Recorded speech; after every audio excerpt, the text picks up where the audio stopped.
Waduh. Dah. Oke. Bunga ke sana mejanya. Rapikan mejanya.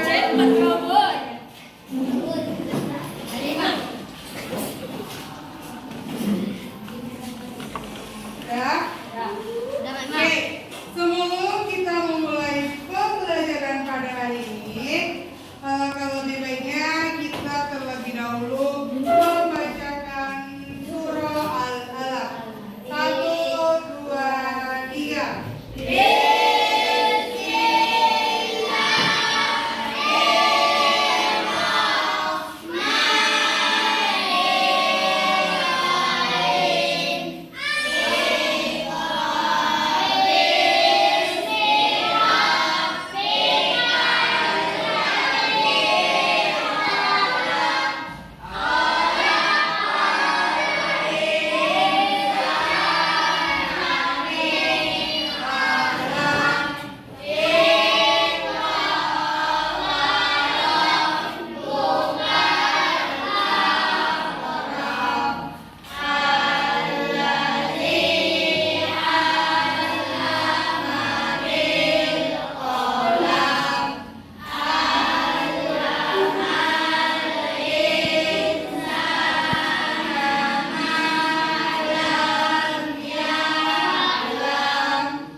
Berdiri semua ya. Oke, mari contohkan.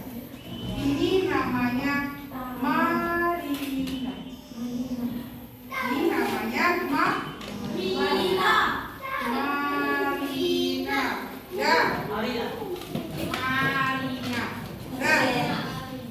Ini namanya di atas. Ini namanya menara. Oke. Ya, kita ulang ya.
dia batu daun kering, yaitu dia harus berupa yang bersih. Jangan nanti contoh debu yang dipijak di sini tidak seperti itu. Nah, contohnya ada di dinding debunya. Nah, kita tempelkan tangan kita begini dan juga bisa untuk wudhu atau tayamum kalau tidak air. Nah, contohnya seperti ini.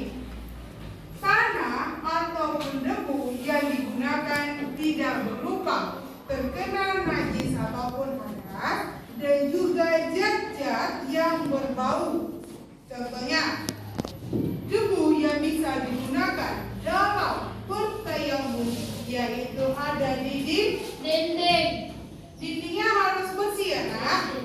Contohnya seperti ini, kita letakkan tangan kita dan kita membacakan niatnya. Setelah itu kita basuh tangan, menggosokkan debu di tangan kita.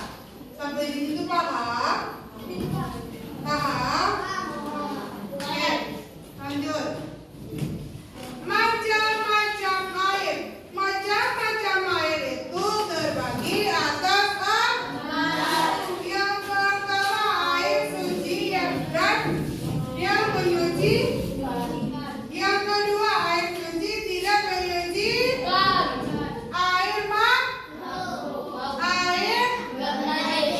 Air bernajis.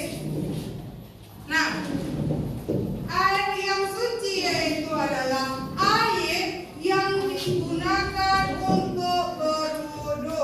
Tolong kepalanya, Nak. Dah, pagi hari. Terus, air yang tidak menyucikan apa itu, Marima? Contoh. Yang tadi deh, yang pertama. Air suci yang menyucikan. Air suci yang menyucikan yaitu yang bisa digunakan untuk berwudu, mandi, dan hal sebagainya. Ada beberapa macam, nanti kita lihat. Yang kedua, air suci tidak menyucikan. Ada yang tahu? Apa itu? Ada yang tahu? Ada yang tahu? Apa? Genangan air. Tidak? Kurang? Tidak? Ada yang lain? Tidak, salah. Dah. Tidak. Dah. Apa? Air susu ataupun air kopi. Contohnya, airnya itu bersih, tetapi terkena zat lain, baik itu berupa susu, kopi, dan juga teh. Tetapi air itu tidak dapat menyucikan. Tapi air itu suci kan? Bersih kan? Untuk diminum kan? Tetapi tidak bisa untuk menyucikan.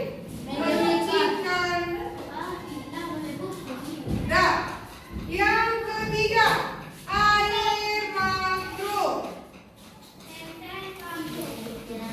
Selanjutnya yang ketiga itu adalah air makruh. Siapa yang tahu apa itu air makruh? Apa, Nak? Air sudah kotor. Apa? Air yang sudah kotor? Salah. Ada yang tahu? Air bersih. Boleh, tapi lebih tepatnya ada. Air mengalir. Salah. Ada yang lain? Air udah lama. Ember. Yang berdemper kenapa? Kotor, ember. Salah. Dah. Air makruh yaitu air yang dijemur di bawah matahari. Itu adalah air makruh. Yang air suci dan tidak menyucikan tadi, air yang suci tapi terkena oleh zat lain. Contohnya seperti kopi ataupun susu. Nah, air makruh ini adalah air yang dimana diletakkan di dalam ember dan terkena matahari, terjemur matahari. Maka itulah dinamakan air yang makruh. Sampai sini paham? Boleh. Tetapi kalau ada air yang mengalir lebih diutamakan karena dia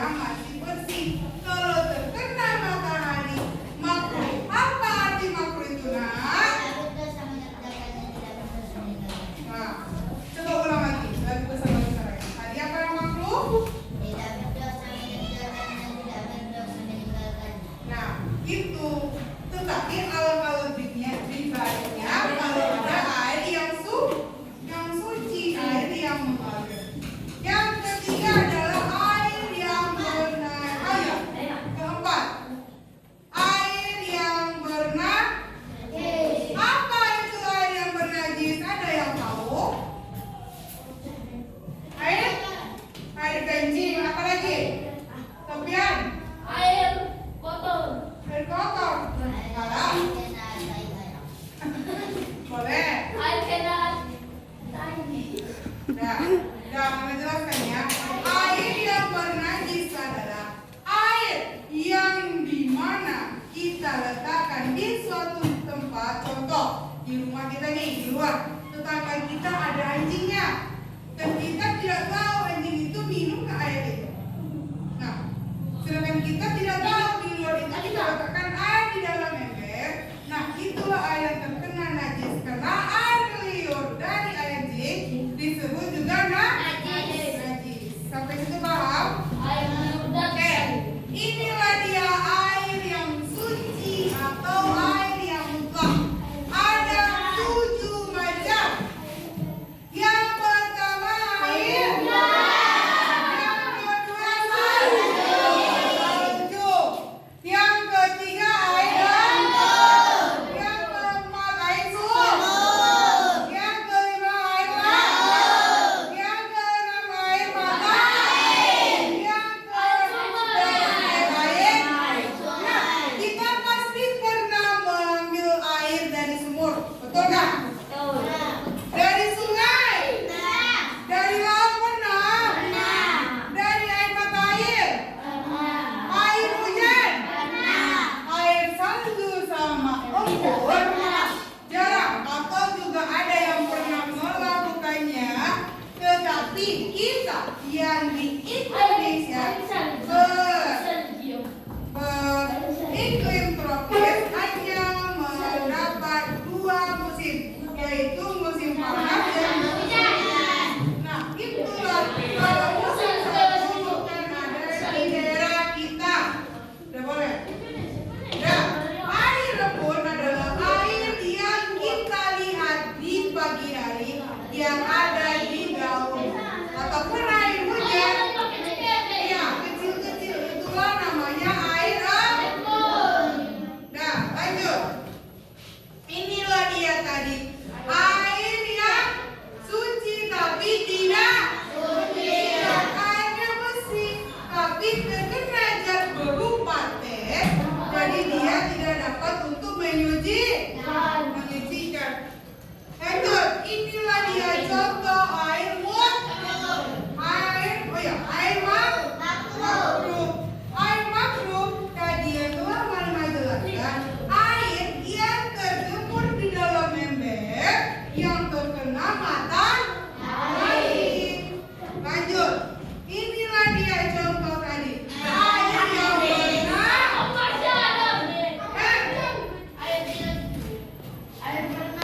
air yang contoh air bernajis terkena air liur. Oke, sampai situ nampak kan contohnya? Oke, kita lanjut. Tadi Mama jelaskan pada toharo ada hadas dan juga najis. Hadas itu terbagi atas 2. Yang pertama hadas, yang kedua hadas. Oke, hadas besar adalah suatu keadaan tidak suci pada diri seseorang atau diri kita yang sehingga menghalanginya untuk melakukan ibadah. Nah, hadas kecil yang itu adalah suatu keadaan tidak suci pada diri seseorang atau pada diri kita sampai dia melakukan wudu atau tayamum atau juga bisa melakukannya dengan disama. Sampai sini paham? Contoh dari hadas besar tadi apa, Nak? Air, mimpi basah, dan keluarnya air mani pada laki-laki. Pada laki-laki dah. Ini adalah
yang mana ia yaitu terkenanya air kencing anak kecil atau bayi yang belum berumur 2 tahun dan ia masih memakan atau meminum dari air susu ibunya. Yang kedua tadi najis mutawasito adalah najis sedang yang mana contohnya berupa darah, nanah, muntah, dan hal lainnya. Sedangkan najis muazzam adalah najis berat. Nah, tadi yang ketiga adalah najis muazzam atau najis berat. Najis berat yang mana contohnya terkenanya Jangan ditutup. daging dan juga itu termasuk dari najis yang paling berat tingkatannya. Sampai sini paham nak? Oke. Baca bersama-sama mengenai macam-macam najis yang apa-apa. 1, 2, 3.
Yang pertama tadi najis atau najis ringan. Yang kedua najis atau najis sedang. Yang ketiga najis yang berarti najis berat. Inilah dia contohnya. Tadi yang pertama kencing bayi. Yang kedua berupa darah ataupun kotor.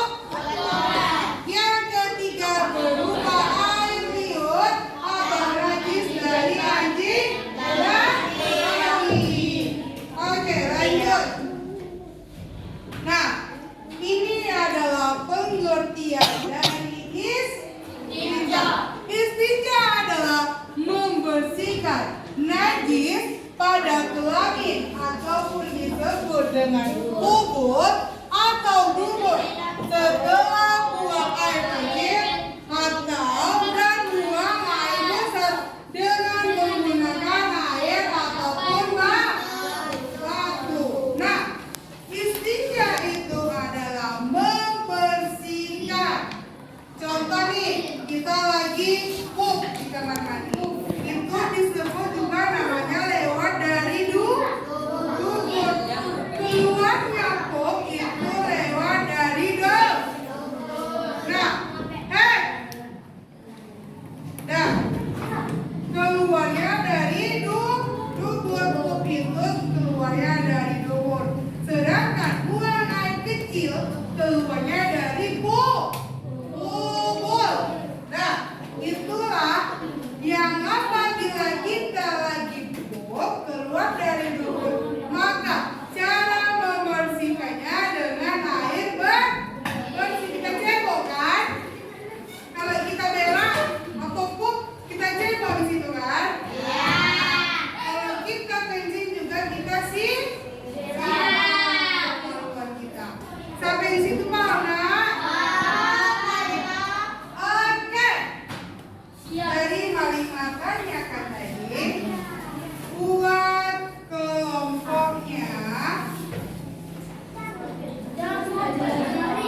kita bagi kelompoknya. Ini kelompok 1, kelompok 2, kelompok 3, dan kelompok 4. Oke, setiap kelompok tunjuk satu orang kelompoknya. Ketuanya siapa? Di sini siapa? Siapa? Tito. Di sini? Tito. Di sini? Siapa? Dan di sini? Siapa? Monika. Siapa? Siapa? Nobita. Oke. Di kelompok 4 Nobita, di kelompok 3 Silva, kelompok 2 Tito, dan kelompok pertama Vinudi. Oke. Setiap kelompok kelompok maju ke depan. Apa disebutkan tadi? Maju ke depan. Kelompok 1 tadi Nogi, kelompok 2 tadi Ciko, maju. Nah, kelompok 3 tadi Alfa, silakan maju. Dan kelompok tadi Nobita, silakan maju. Nah, setiap kelompok mengambil 2 surat cinta dari Malima. Setiap kelompok silakan ambil 2.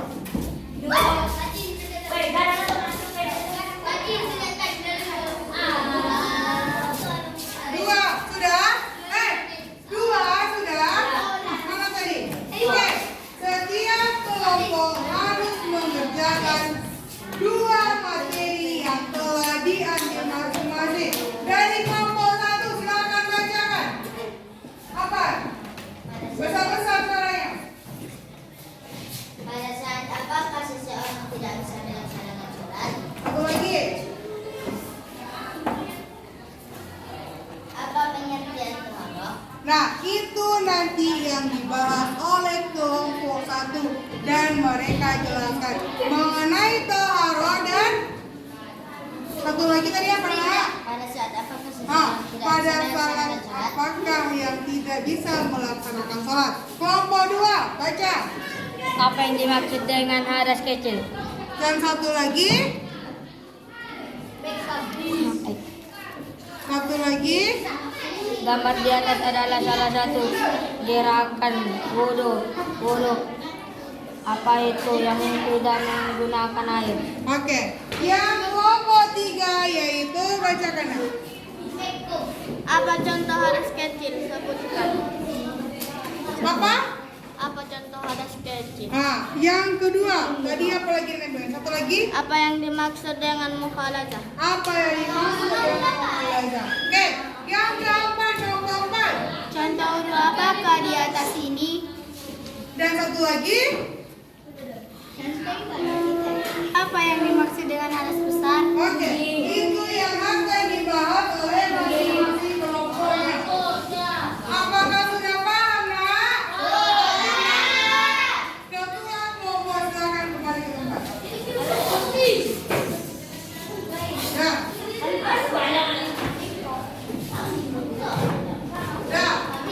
Setelah tadi main bagikan, jadi itu tugasnya masing-masing kelompok minggu depan harus dikerjakan. Oke, paham? Mungkin sekian pembelajaran tadi yang Malima telah dijelaskan kepada anak-anak Malima. Jadi, ke depannya besok, minggu besok kita harus mengerjakan